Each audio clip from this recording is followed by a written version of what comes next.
10, 9, 8, 7, 6, 5, 4, 3, 2, 1. All systems go. You're listening to Sudbury News Talk. I want to show you something. Stand by. On the morning shift. Anything Could happen. Sudbury News Talk on the morning shift.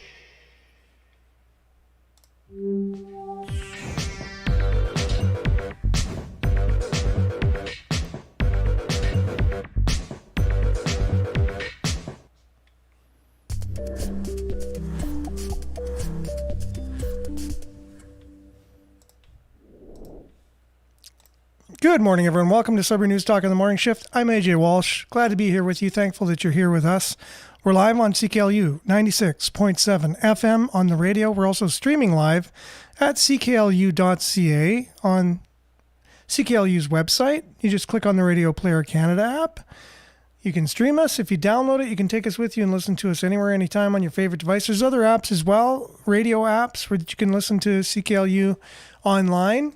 So we got you covered on terrestrial radio, online radio, both audio. We're coming to you live on video, facebook.com/Sudbury News, anywhere in the world other than here in Canada. And due to our government's policies prohibiting news from being posted or shared on the world's largest social media platform, the only place in the world that is allowed to use Facebook but cannot share news. We're also streaming live at youtube.com, right here in Greater Sudbury and Canada and the world, youtube.com/Sudbury News, and then we'll be found on demand on those two platforms immediately following the show, along with x.com/Sudbury News and Sudbury.news, which is our local news aggregator. It's a local news website where you can find all the latest local news, making it easier for people since we can't share news on Facebook.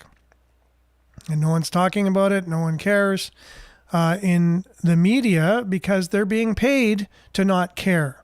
So they're getting all kinds of, billions of taxpayers' dollars. And we'll, again, talk about that today because we have to hit it home on how the media is being paid by our federal government. And as such, they not only are biased and don't hold them accountable, they come right out and say, that they're part of the government, that they got the government's back. They got Carney's back, right? And he's got theirs. So they just got another $100 million in funding in the new budget. Another $100 million. Why not?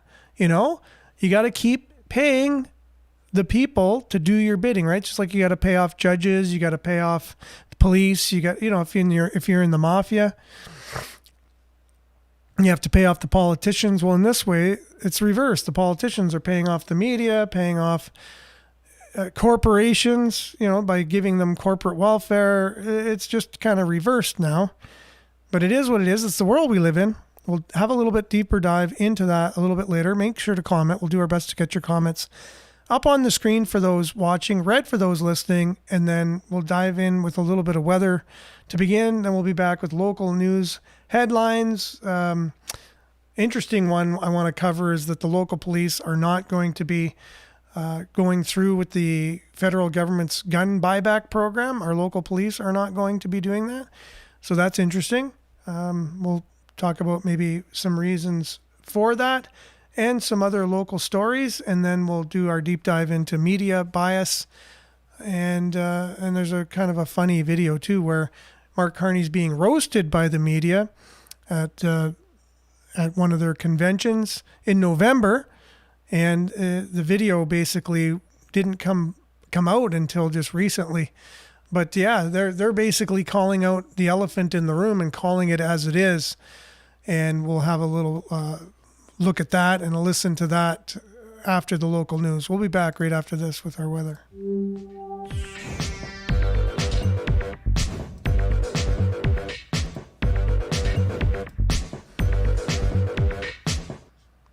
And as usual, Sudbury Weather brought to you by sudburyweather.ca. Let me get this lower third correct. There we go, Sudbury Weather. And let me get the top third correct here.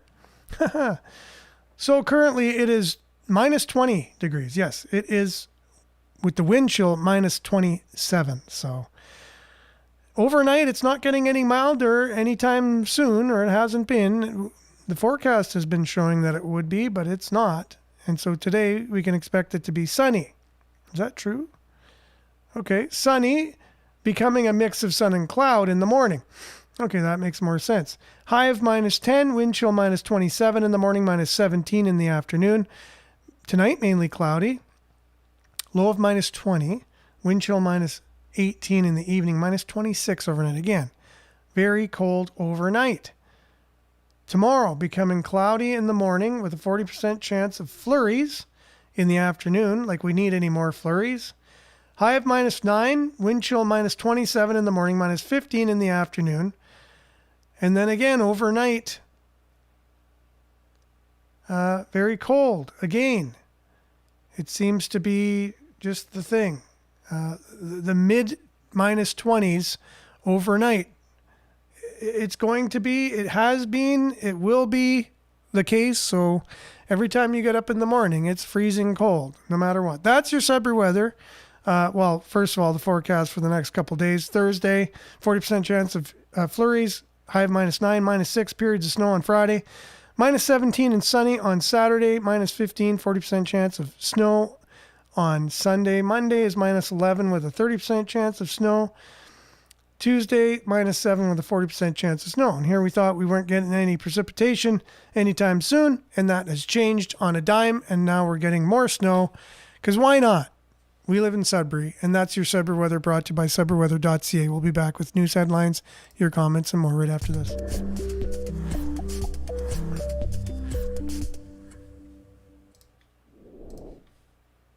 Welcome back. Okay, here you go. You got Northern Hillbilly joining us.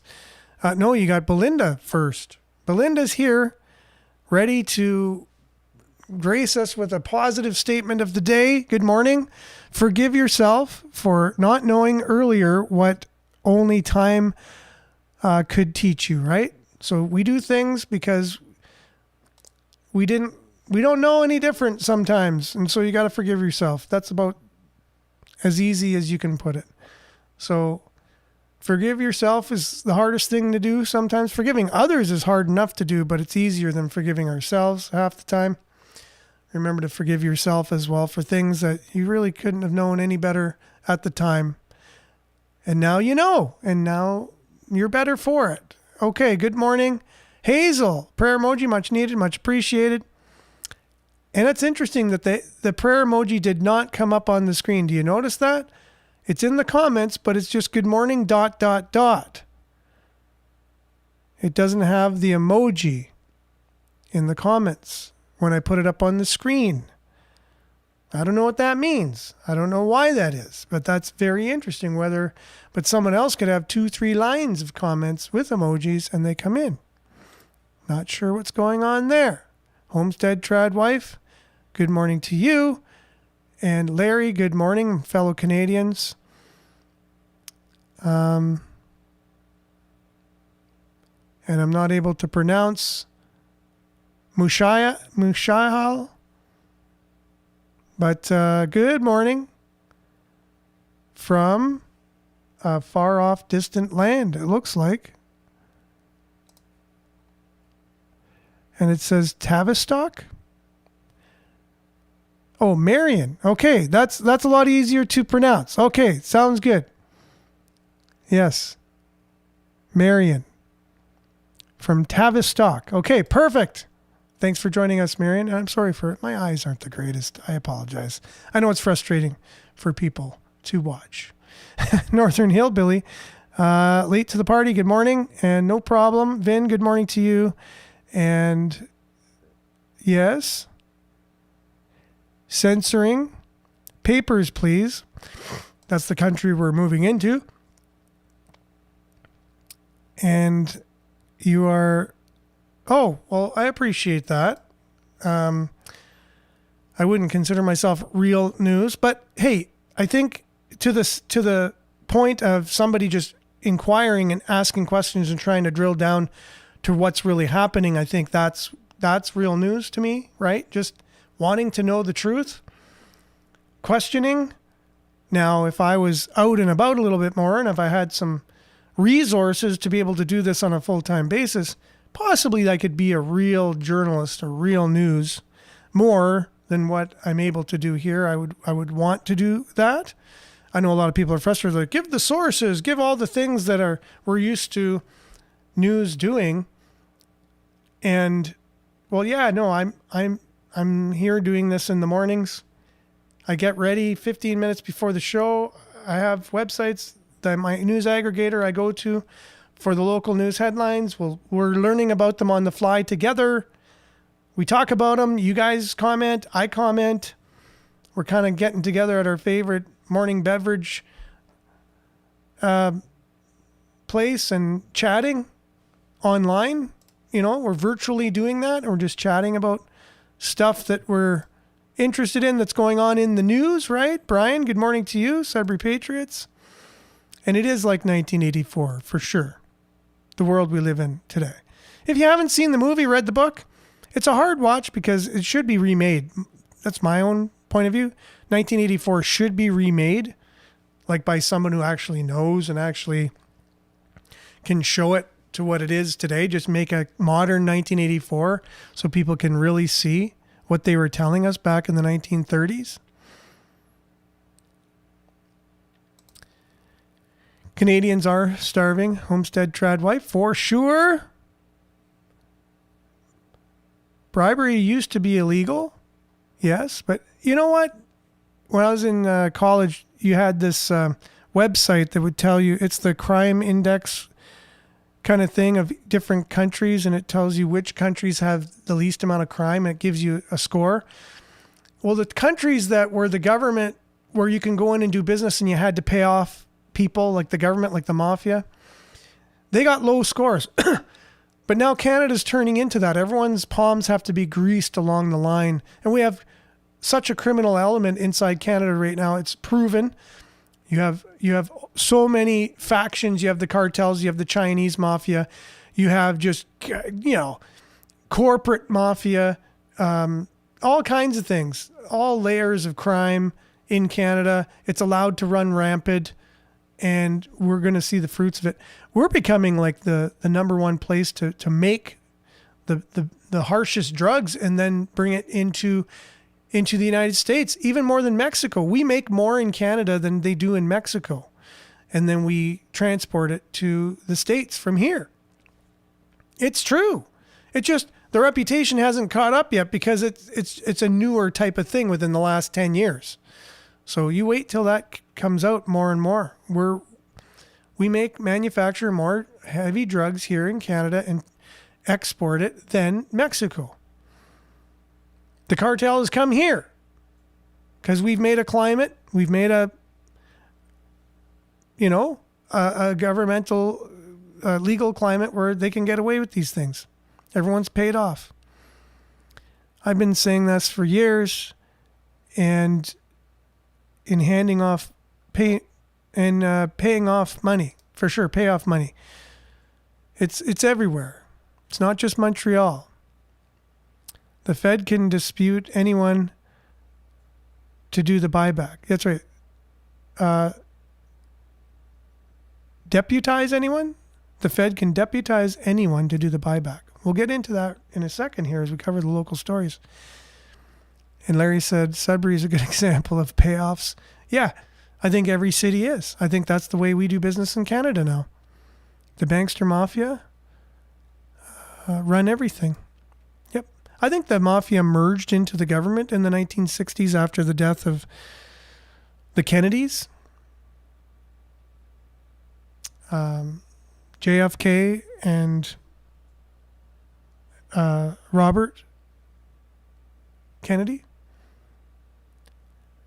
Brian says, I want to remind everyone today that our flag flies not because the wind moves it. Flies because the men and women who paid the ultimate sacrifice to protect it. Thanks for that reminder, Brian. We do forget, even though the saying is lest we forget. Bingo, good morning, folks. Larry says, hang on. We'll see if we could change. I might know someone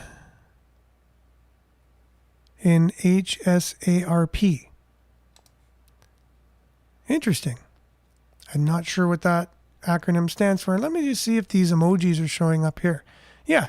So we got the smiley emojis showing up in the comments when I play them, when I put them up on the screen, but the prayer emoji, it just blocked it out.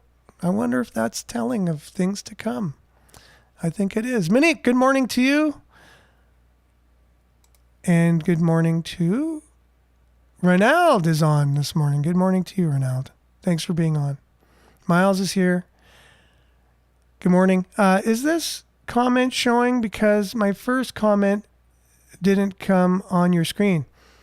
Yeah, this comment is showing. And as far as I know, I'm putting all the comments on and I don't think I missed. No, I didn't miss any comment.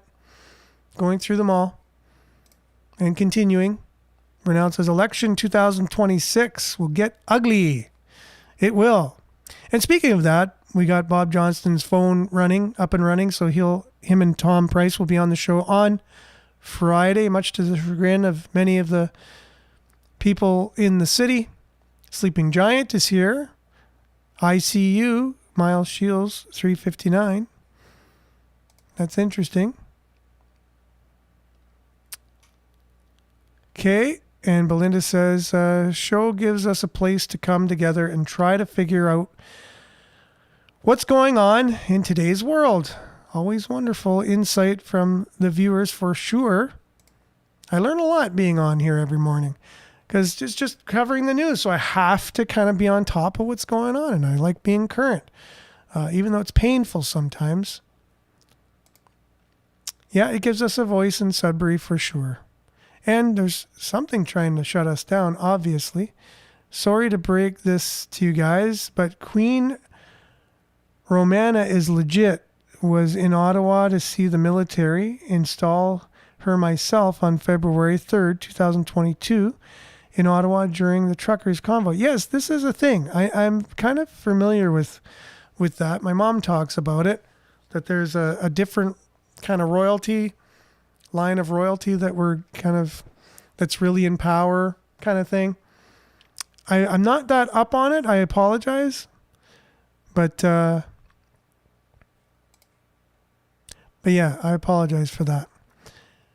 They're cracking down on all platforms lately, and it will be getting worse. YouTube, Facebook, TikTok, Instagram, they're all going to have restrictions very soon. Even as bad as Facebook. Okay, well, I don't disagree with you there, and that kind of alarmed me when I put up Hazel's comment there, and she just said good morning with a prayer emoji, and it went good morning ... Took out the prayer emoji. And I'm thinking that's basically a warning sign of things to come. It's sad to say, but if they knew what Canada would have become, they would have never went overseas to fight. Again, that's a very complex conversation about were we really fighting for freedom or were we fighting for bankers? You know? I think my grandfather had a bad taste in his mouth when he came back. He went for the right reasons, came back thinking, and was treated very poorly by his federal government, by the way. When he came back, he was denied pension. He had to go through so many hoops and things like that. Just, he was treated like garbage as a vet. And so, yeah, he had a different point of view after he came home.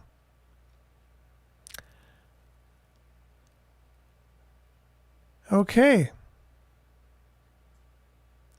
So I'm just going to head on to our story of the day. I'm going to continue to get your guys' comments up on the screen. We got a story, first of all, headline from Sudbury. Well, it's on our Sudbury.news page, but then it's the Sudbury Star talking about the gun buyback that the local police are not going to be taking part in. So basically, Greater Sudbury Police will not take part in the federal gun buyback program. Police cite resource constraints and focus on core policing duties. The program is federally administered and not mandatory for local police, so that's what they're using here.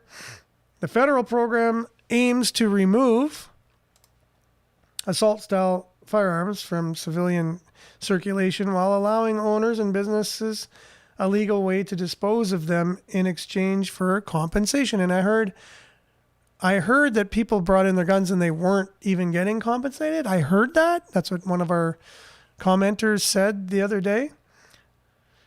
Deadlines and surrender requirements should be directed to Public Safety Canada, not local police services. The service reiterated its commitment to tackling violent crime, illegal firearms trafficking, organized crime, road safety, and victim support. Well, I'll tell you one thing. Taking away legal gun owners' guns will not help with crime or illegal firearms trafficking or organized crime. It definitely won't help with road safety and victim support. You'll just have to work on that yourself. So I don't see how it's really funny when you just kind of break it down, and ChatGPT, that's what I'm using to break down the story, how it makes even less sense when it just kind of breaks down the main points, when you don't just have word salad in between all this stuff to work on people's compassion as a way to get something that doesn't make sense through to the people. The main points, the program administration rests on federal government.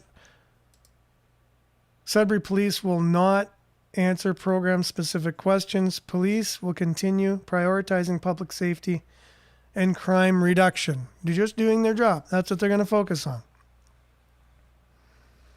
Sudbury's decision follows a growing trend across Ontario. The Ontario Provincial Police recently opted out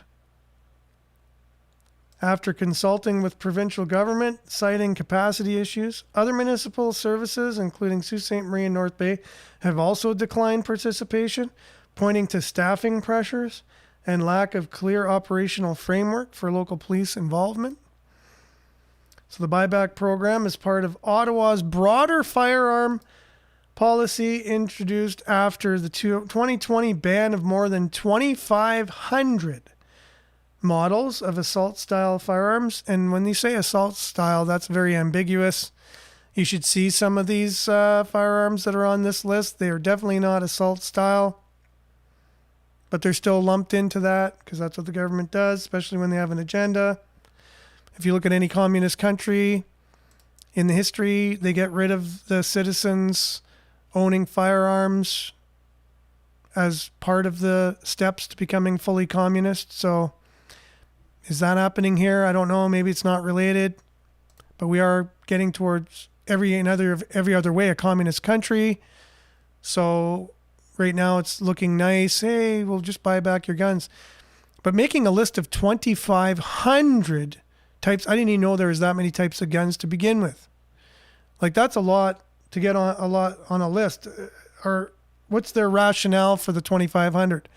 Were a lot of these guns used in crimes, and that's why? Did they have some formula for coming up with this list? So AR-15, obviously. The federal government has allocated $248.6 million for compensation, processed on a first-come, first-served basis. Oh, be first in line and you'll make sure to get your money.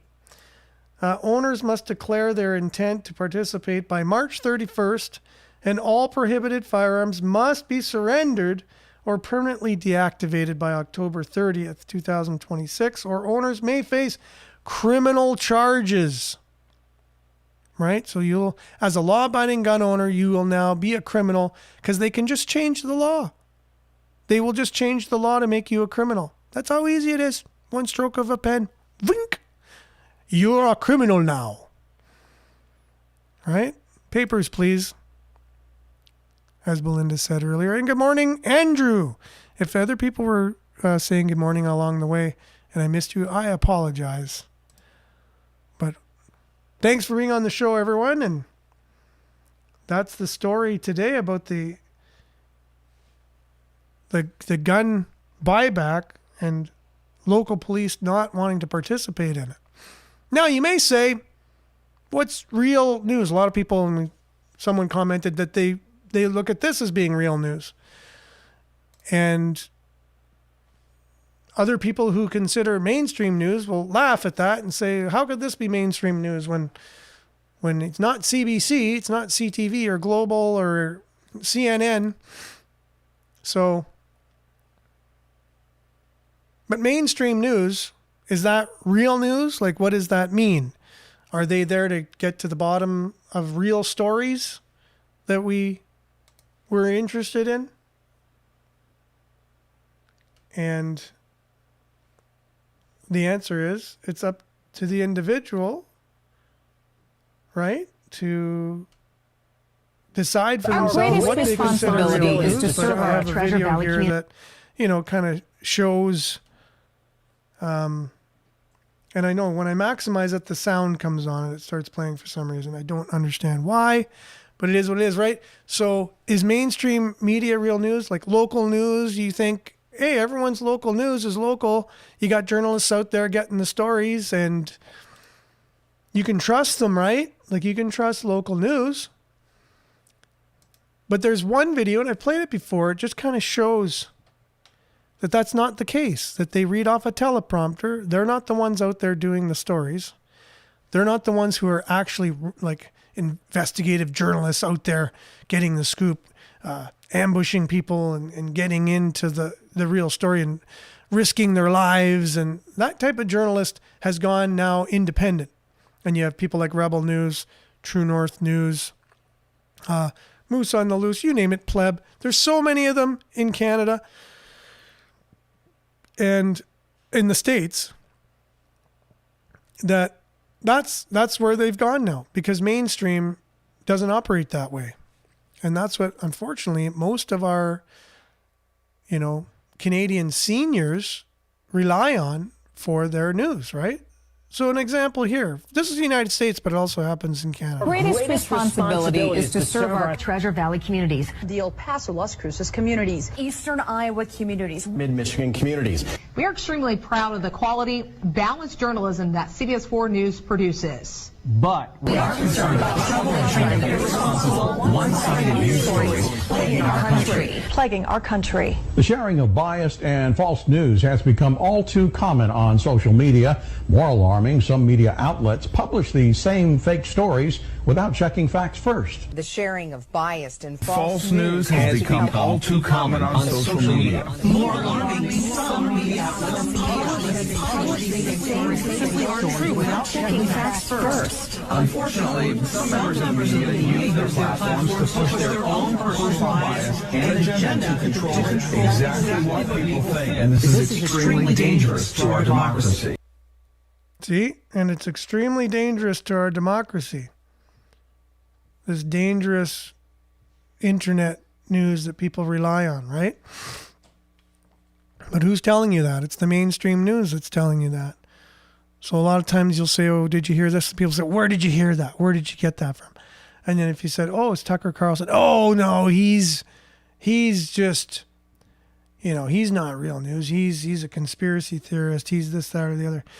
And people just lose sight of the information itself. Like if I told you something was happening and something is real, or I heard something, it's incumbent upon you then to look into it yourself, right? Well, we got the prayer emojis up there. That's good.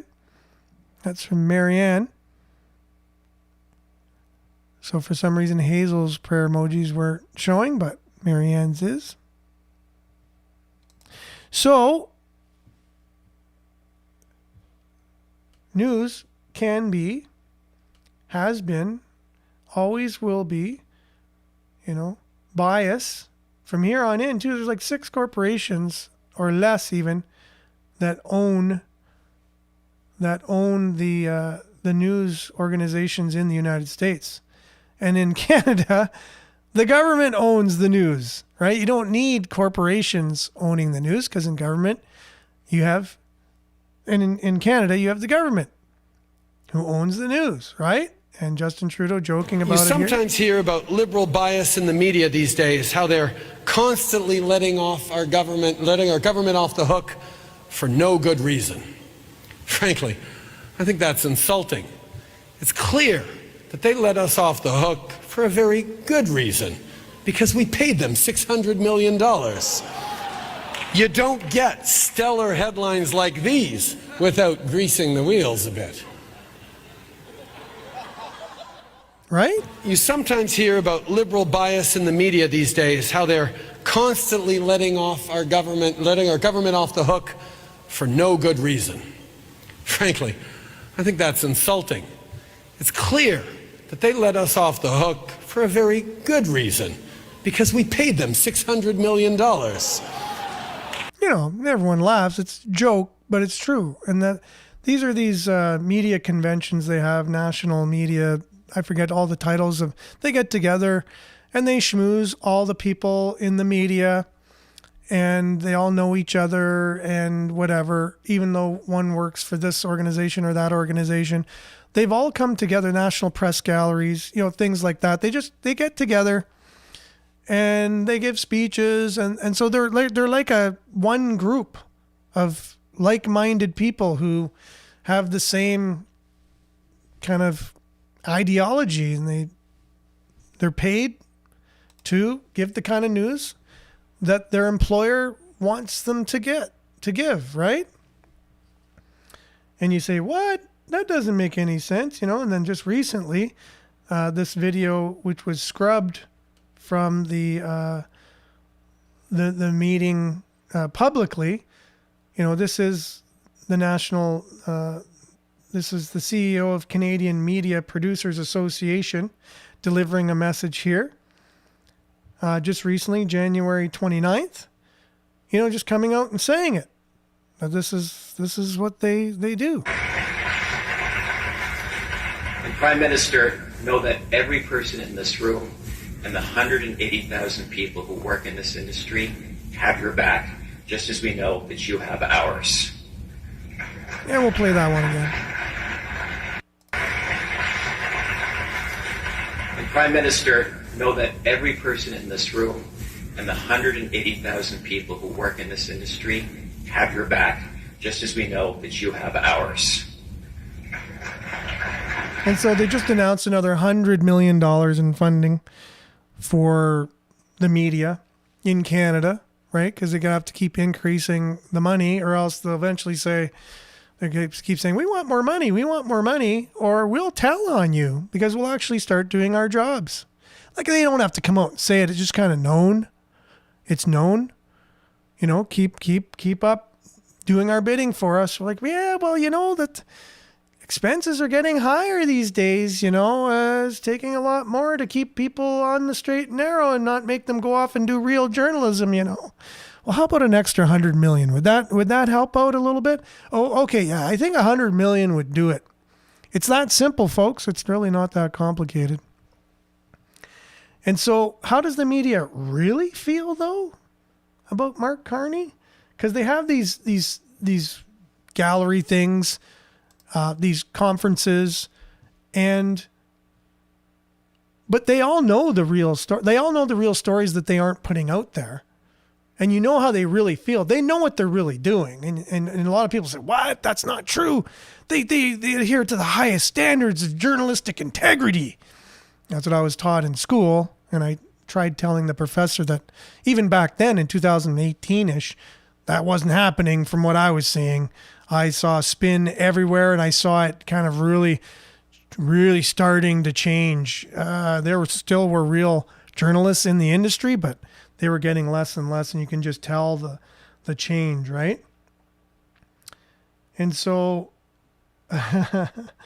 so here you go. So here's what the media in one of their conferences or whatever, this is one of the speakers, and this is actually what they really think. So can you imagine, because this is their sentiment, Can you imagine if the media had this sentiment and weren't always after the opposition, always this way in the public, but, behind closed doors. And this is Mark Carney is at this event too.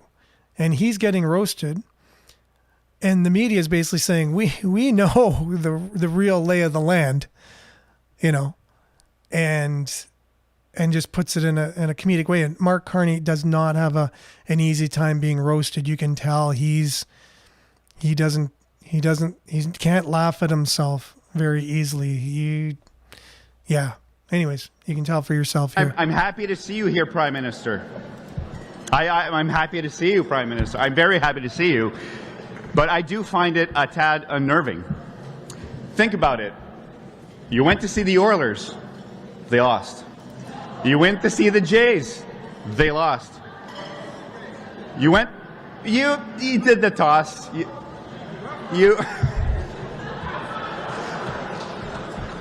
You went to see the rugby game in the UK. They lost. You went to the White House. We lost. That's what the media really feels, even though they don't say that publicly. I'm happy to see you here, Prime Minister.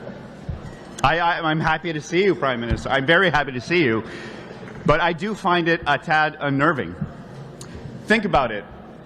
You went to see the Oilers. They lost. You went to see the Jays. They lost. You did the toss.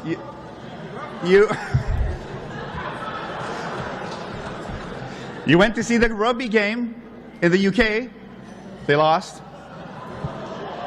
You went to the White House. We lost. And did you hear did you hear the crowd? You hear the crowd? They all know that. They're all journalists sitting around. They all know. Just like you and I know. But when you watch the media, you think, oh no, they're saying he's doing a good job. He's doing all that he can. It's really Donald Trump who's the boogeyman. And they're saying a totally different thing when you watch mainstream media about Mark Carney.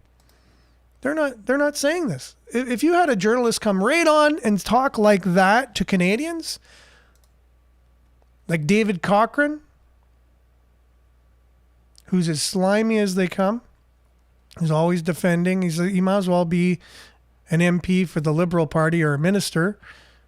Minister of propaganda. Yay, that's what he is. Exactly. Just like Goebbels. But he knows these things. They all do. You hear them. They're all in unison. Every game he's gone to, he's lost for Canada. The Oilers, the Blue Jays. In the UK, it was the same thing. He goes to the White House and Canada lost. Right? So that's what the media really thinks about him. But they're being paid to not say those things. They're being paid to keep things away from Canadians and not be journalists like they really are. Because you can tell, journalists are savvy. They know things. They have to get to the bottom of stuff. Now, because they come from a different, they're activists now too. They want their guy in power and they'll do anything it takes to get them in. And now that becomes corrupt because they're not unbiased, right? Because they're activists. They belong to the party. They're going to do everything they can to get their party in, even though they're not supposed to be doing that. They're supposed to leave that hat at home. But they can't.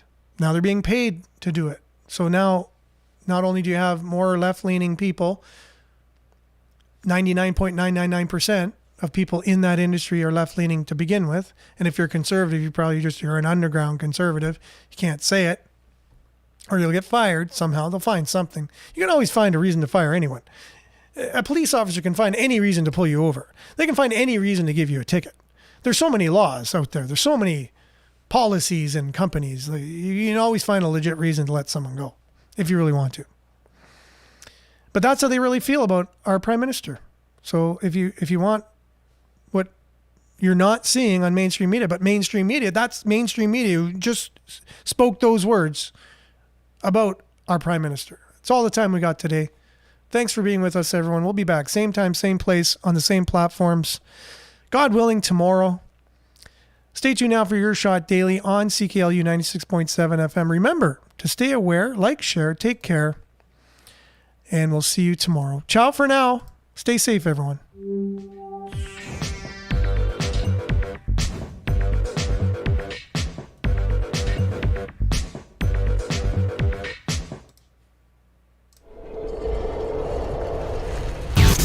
This is Sudbury News Talk on the morning shift.